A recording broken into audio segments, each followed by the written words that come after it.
Alors là, je vais vous parler encore d'autres types d'organismes un petit peu particuliers qu'on retrouve dans l'Éocène du bassin parisien. Là, on est sur du bartonien, précisément du guépel.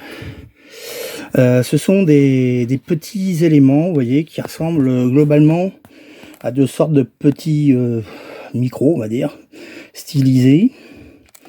Et ça, ce sont des algues qu'on appelle des algues calcaires, qu'on appelle des Dactylopora cylindracea. Alors c'est un nom barbare, hein, certes, comme beaucoup de noms scientifiques. Mais les Dactylopora, ce sont des petites algues qu'on appelle des thalles calcaires.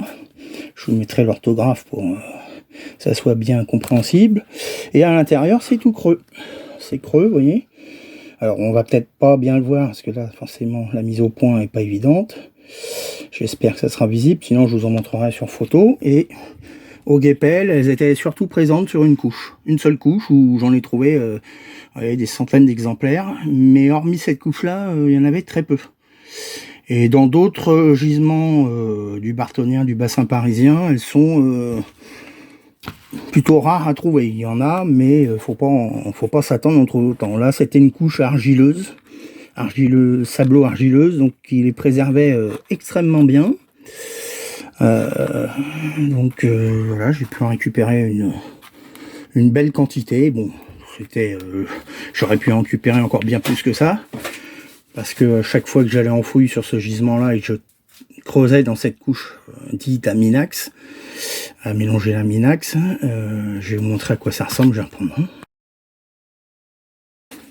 Alors là, je reprends. Hein, j'étais sur la couche Cornulina minax, qu'on appelait aussi Melongena minax, hein, ça sera peut-être plus parlant sous ce terme-là.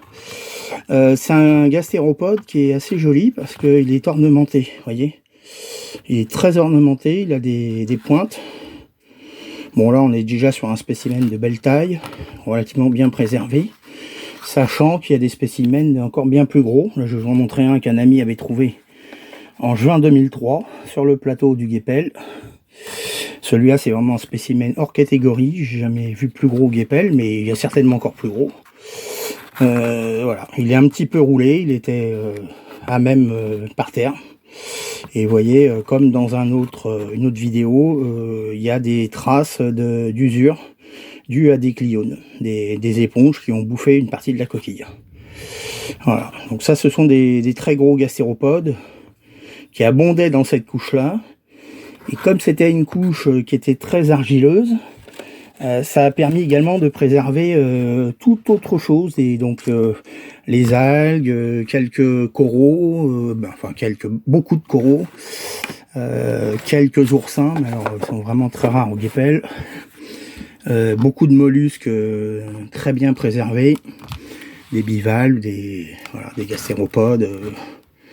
Je vous montrerai quelques photos et des liens que j'ai fait sur mon site internet. Vous pourrez retrouver ça sur le guépel, vous allez voir, vous ne serez pas déçus.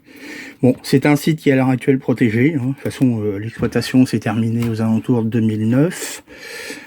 Soit c'était un rebouchage pur et simple, soit c'était une mesure de protection partielle. Bon, ça a été partiellement protégé, tant mieux, mais malheureusement, plus personne ne peut y fouiller, donc ça reste interdit pour tout le monde. Voilà.